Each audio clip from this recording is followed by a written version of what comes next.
Bonjour et bienvenue dans cette nouvelle vidéo.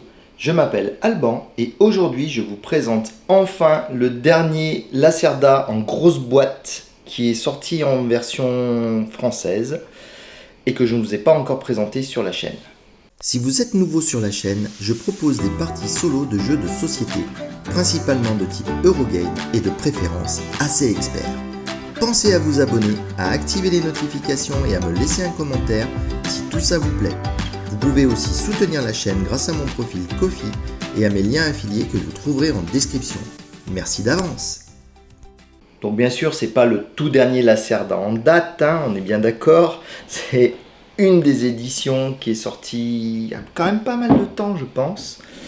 C'est un jeu qui avait déjà été fait, Vignos, et Eagle Gryphon Game a refait une version deluxe qui inclut donc la version, si je ne me dis pas de bêtises, de 2016 qui était la première édition, ainsi qu'une version remasterisée qui est celle qui nous intéresse puisqu'elle propose elle un jeu solo, ce qui n'était pas le cas avant.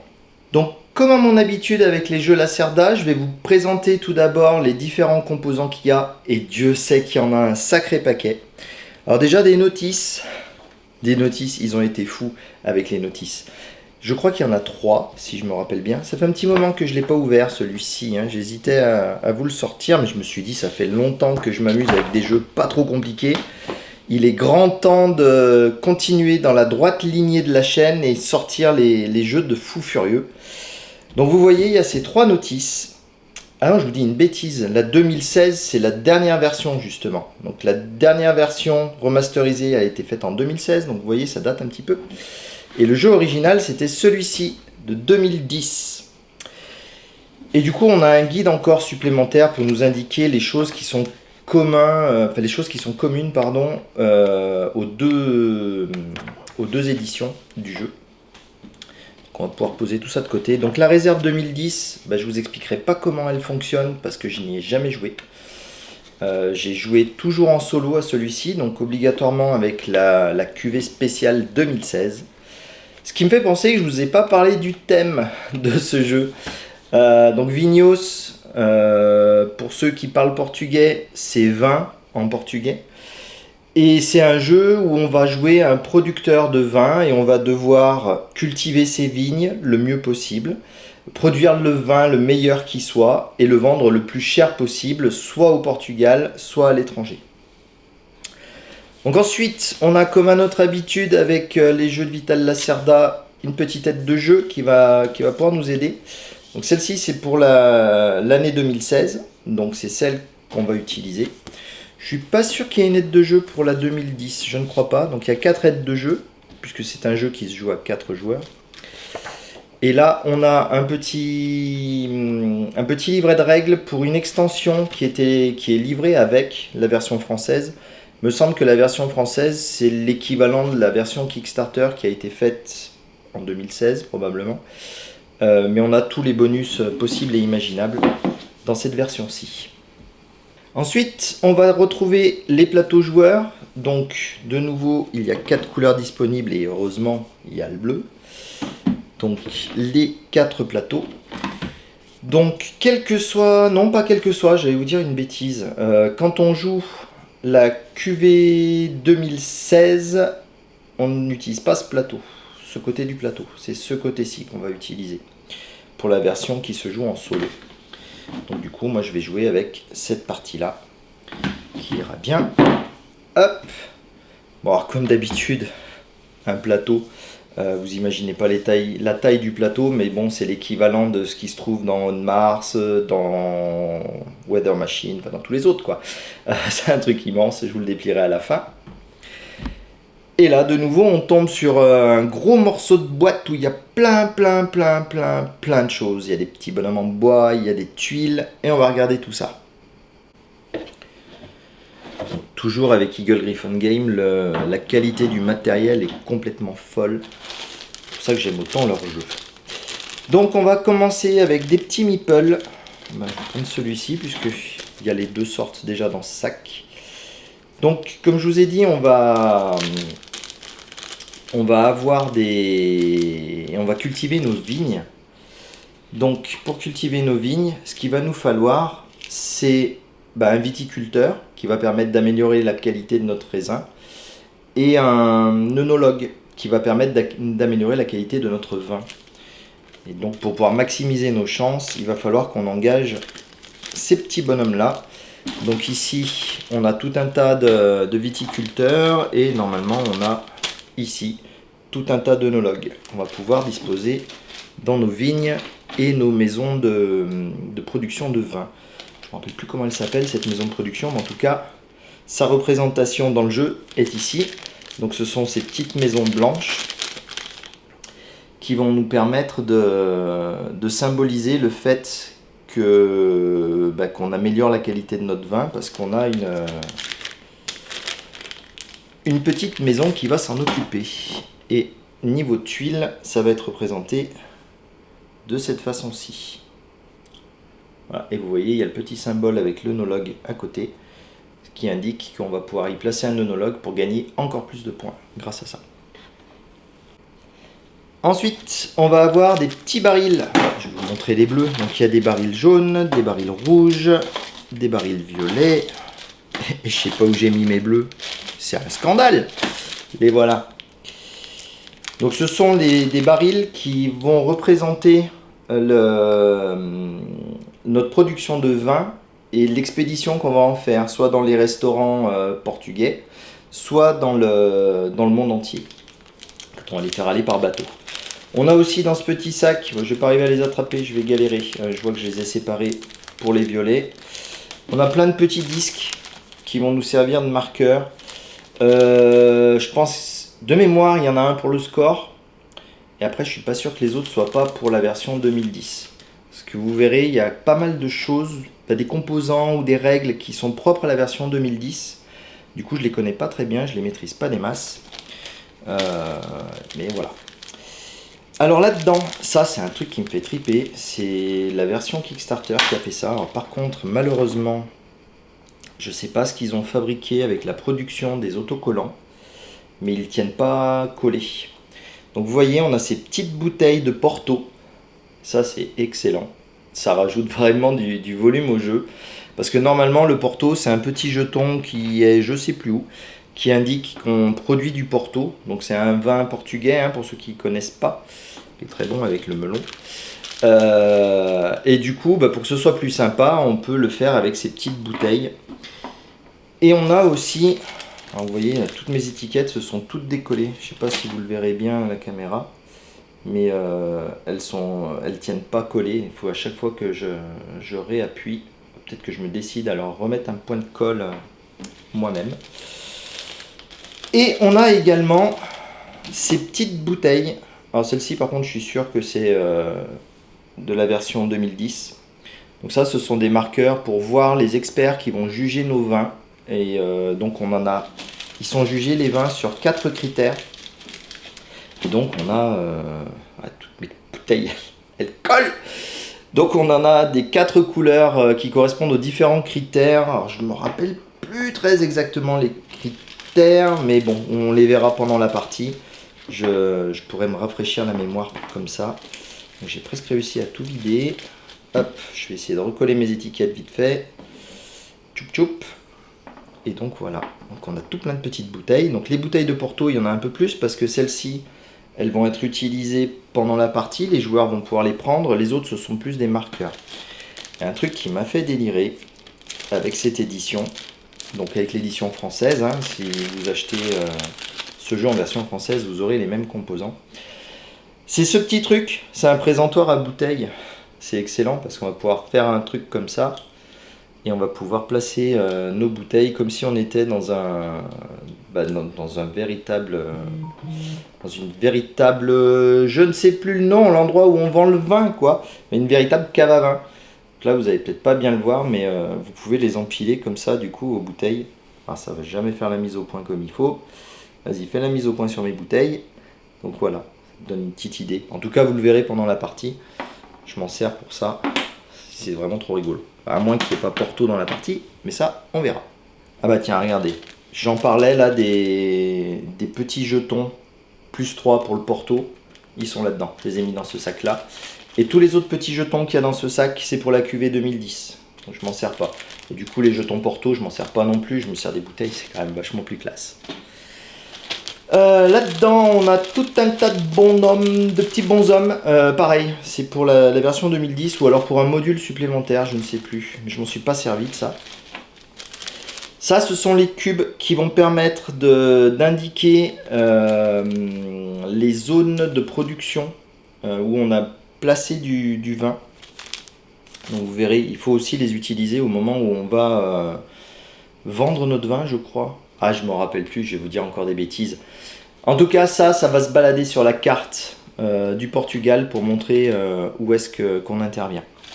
Donc là, il y a, comme toujours avec Eagle Gryphon Game, il y a un petit peu de rab, des fois qu'on perd des trucs. Ça va être le marqueur de tour. Donc on va avoir, vous verrez quand je vais vous ouvrir le plateau, au centre du jeu, on va avoir les différentes actions possibles pour les joueurs. Et ce marqueur-là va bouger d'action en action et va nous donner des pénalités sur certaines actions. Et va aussi marquer le nombre de tours qui avancent dans la partie et qui va déclencher du coup la fin de partie. Donc ensuite on a nos petits personnages. Donc du coup nos petits personnages, c'est tout simplement pour indiquer quelle action on a envie de faire. Un peu de rab. Ça, ce sont les petits jetons de l'édition 2010 aussi, avec les différents symboles qui ont été remplacés dans la version Kickstarter par les petites bouteilles des mêmes couleurs du coup. Donc ça pareil, des composants qui ne sont pas utiles, pas bon à ton cas. Ensuite là on va trouver des tuiles qui vont permettre, donc ça ce sont des extensions qui permettent de rajouter les Açores et Madère. Ça je m'en suis jamais servi pour être honnête. Il y a des règles, enfin ça rajoute d'autres règles parce qu'il n'est pas assez compliqué, vous vous doutez bien, il n'y en a jamais assez avec la Cerda. Donc voilà, on peut rajouter des zones supplémentaires de production de vin. Ensuite, on va retrouver de la monnaie. Donc là, c'est représenté sous la forme de billets dans celui-ci. Donc billets de 2, 5, 10, 1 et peut-être un peu plus gros, je sais plus. J'ai jamais beaucoup d'argent, moi. C'est un peu difficile de garder les sous, je suis un panier percé. Et donc voilà, donc ça c'est toujours avec Eagle Gryphon Game, la qualité l'épaisseur du carton est folle, c'est vraiment très agréable à manipuler. Ensuite par ici, on va avoir des tuiles d'experts. Donc les experts, ce sont des gens qui vont nous aider à améliorer notre vin, contre de l'argent bien sûr, hein. petite contrepartie pour eux, qui vont nous apporter des bonus divers et variés. Et on va aussi devoir utiliser nos experts lorsqu'on va essayer de présenter un vin pour aider à convaincre le jury que notre vin est le meilleur. Donc des experts, il y en a beaucoup, beaucoup, beaucoup. Vous voyez, c'est tout le compartiment là, ce sont que des experts. Donc il y a de mémoire, dans le jeu de base, il n'y en a pas tant que ça des experts. Ils sont plutôt... Enfin, ils sont tous à peu près le même style. Et c'est là qu'intervient la petite extension dont je vous ai parlé un peu avant. Donc ce truc là. Donc vous voyez, c'est le pack île. Donc c'est là où il y a les deux îles, Madère et j'ai oublié laquelle, les Açores. C'est ça? Ouais, les Açores. Et vous voyez en plus les petits bonhommes en bois, ils vont avec l'extension de Madère. Mais surtout, là où je voulais en venir, c'était ici. Il y a le pack d'experts aussi dans cette extension. Et là, du coup, ça devient plus intéressant parce que les experts sont beaucoup plus variés que dans le jeu de base. Donc moi, je joue toujours avec ces experts-là. Et vous voyez, derrière, il y a un peu plus d'explications vis-à-vis des experts et les différentes tâches qu'ils vont pouvoir permettre de réaliser. Ensuite, on va trouver des tuiles de météo.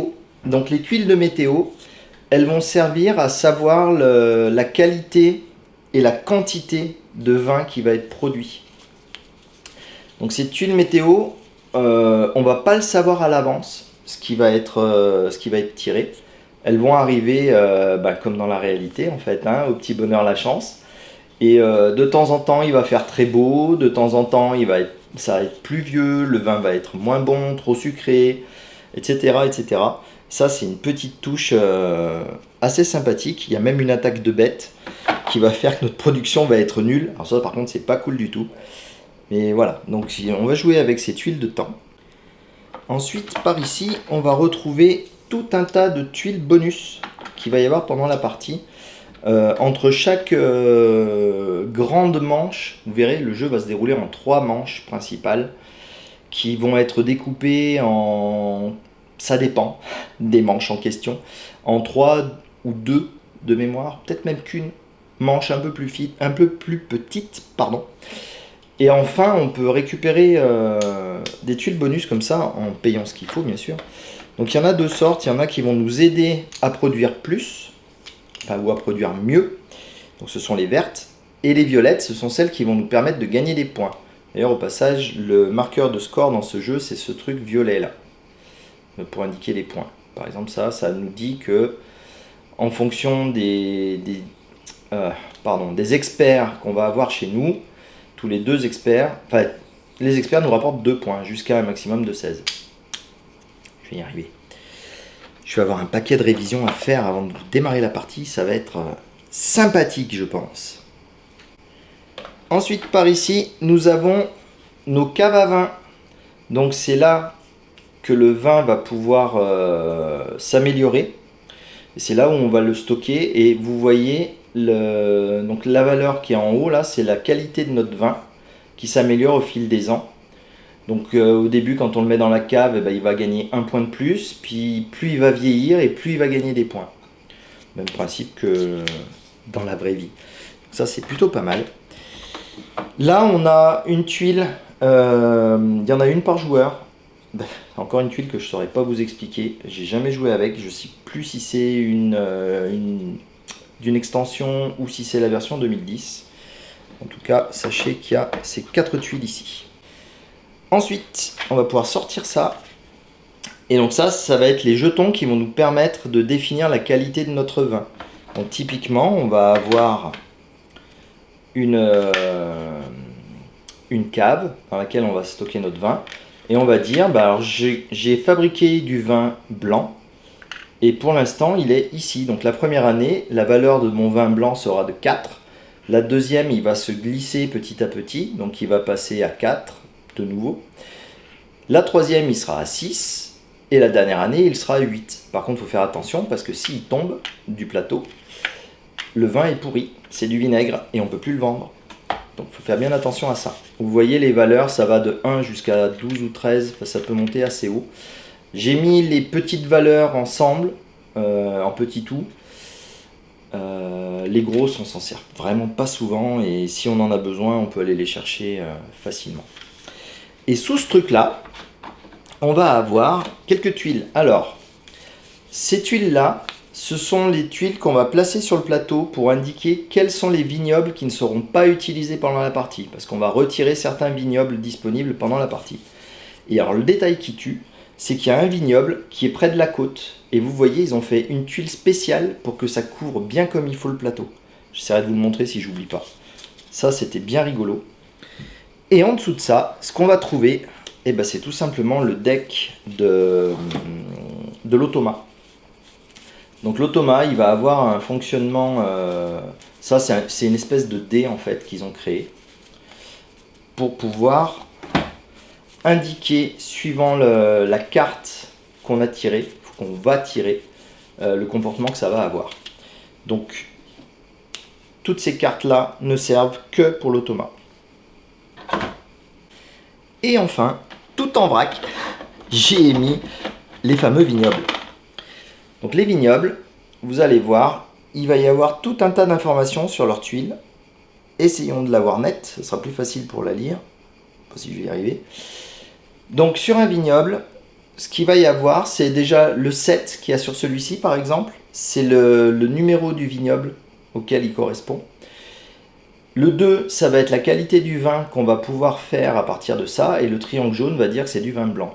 Et on va avoir un bonus quand on va acheter ce vignoble qui va nous faire gagner 5 pièces. Là, et évidemment, avec ma maladresse, tout dégringole. Mais je vous expliquerai tout ça bien plus en détail, déjà lors de la mise en place, et puis après pendant la partie. Voilà, je pense avoir fait le tour de tous les composants. Je vais faire un peu de place, comme à mon habitude, et puis vous montrer le plateau, voir à quoi il ressemble. Voilà donc le plateau. Donc là, je vous l'ai mis sur la face qu'on ne jouera pas pour cette partie-là. Donc on peut le voir ici, c'est marqué QV 2010. Donc je vous laisse le regarder 2 secondes, voir bien les différents emplacements. Je ne vais pas tous vous les expliquer parce que il y en a plein que je ne sais pas comment ils fonctionnent.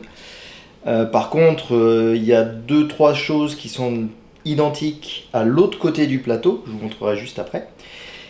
Et j'ai pas oublié de vous montrer le petit truc. Donc vous voyez, quand on va retirer cette région-ci, en fait, on a le petit marqueur qui va couvrir très proprement en suivant la ligne et tout. Enfin, je trouve ça, niveau de détail, génial. Et les autres, du coup, sont des trucs un peu plus normaux. Et voilà. Donc ça, c'était très très chouette de leur part d'avoir pensé à faire quelque chose comme ça. Donc je sais que cette édition-ci, la 2010, est plus réputée que la 2016, malheureusement, mais elle n'a pas de solo, donc j'ai pas pu l'essayer. Notamment à cause de tout ça là, c'est le marché au vin qui a l'air d'être vachement plus développé, plus complexe, plus stratégique, qui a l'air de beaucoup plaire aux experts. N'hésitez pas à me faire des retours si vous y avez joué à cette version 2010, à me dire si c'est pas trop compliqué à apprendre à des gens qui ne connaissent pas Vignos, parce que j'ai tout un tas de copains qui seraient prêts à essayer, mais s'il faut que je leur fasse comprendre les règles, on va y passer la soirée. Donc voilà, n'hésitez pas à me donner un retour là-dessus. Je vais retourner le plateau et je vais vous montrer avec quoi on va vraiment jouer cette fois-ci. Donc voilà le plateau que je connais, enfin que j'ai joué déjà. Je vais être encore honnête, hein, je m'en rappelle par bribes l'histoire. En tout cas, ici, c'est la zone dans laquelle on va placer les bonus verts et violets dont je vous ai parlé. Donc au début de la partie, ça va être uniquement des tuiles vertes qu'on va placer pour nous aider à démarrer notre production sérieusement. Et après, au fil des années, on va les remplacer par les tuiles violettes qui vont permettre de commencer à orienter notre jeu pour le scoring.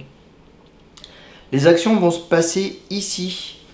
Et ça va aussi compter le nombre de tours. Vous voyez, il y a à chaque fois 1, 2, B, bouteille. Ça va être les différentes étapes. On va chacun jouer 2 fois. Quoi qu'en solo, je ne m'en rappelle plus. Je vais vous dire des bêtises. Bon, bref. Oubliez ce que je dis. Les actions sont ici. Et elles vont nous permettre d'acheter des vignobles, de mettre des nouvelles caves, recruter des ouvriers, vendre du vin en différentes conditions, prendre des experts, etc. etc. Et c'est là-dessus que le petit jeton en bois va se balader. Donc là, ça va être la première année, puis la deuxième, la troisième, et hop, on va avoir une étape qui va se jouer ici. Donc ça va être la foire au vin, où on va essayer d'avoir le meilleur vin de tous, et on peut encore gratter quelques points sur cette piste-là, en fonction de ce qu'on aura réalisé. Ici, ça va être l'emplacement où on va pouvoir placer nos bidons qu'on va vendre au Portugal. Donc, ce sont les clients locaux. Et ici, vous l'aurez deviné, ce sont les clients internationaux. À savoir que, je ne sais pas si vous verrez bien aussi, vous devriez arriver à le voir, il y a une petite bordure autour là, pour indiquer que on a juste ces quelques cases aussi disponibles quand on joue à 2.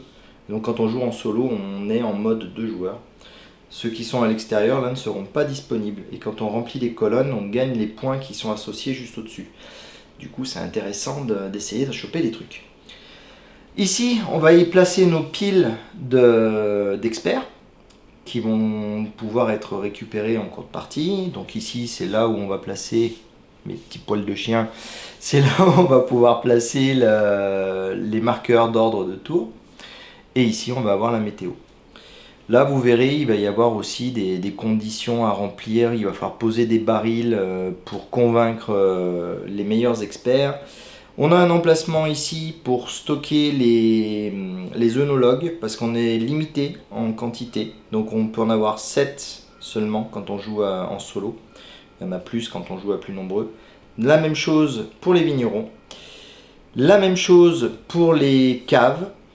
Et la même chose pour les maisons vinicoles. Et donc c'est ici que nous placerons les différents vignobles accessibles.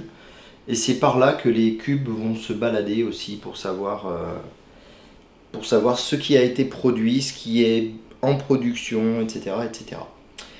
Voilà, je vais m'arrêter là pour cette vidéo. J'espère que ça vous plaît pour l'instant de voir tout ça, que vous m'excusez ma mémoire pourrie. Promis, hein, pendant la partie, j'aurai révisé, donc j'arriverai à faire les choses de façon un peu plus sereine et un peu plus sûre de moi.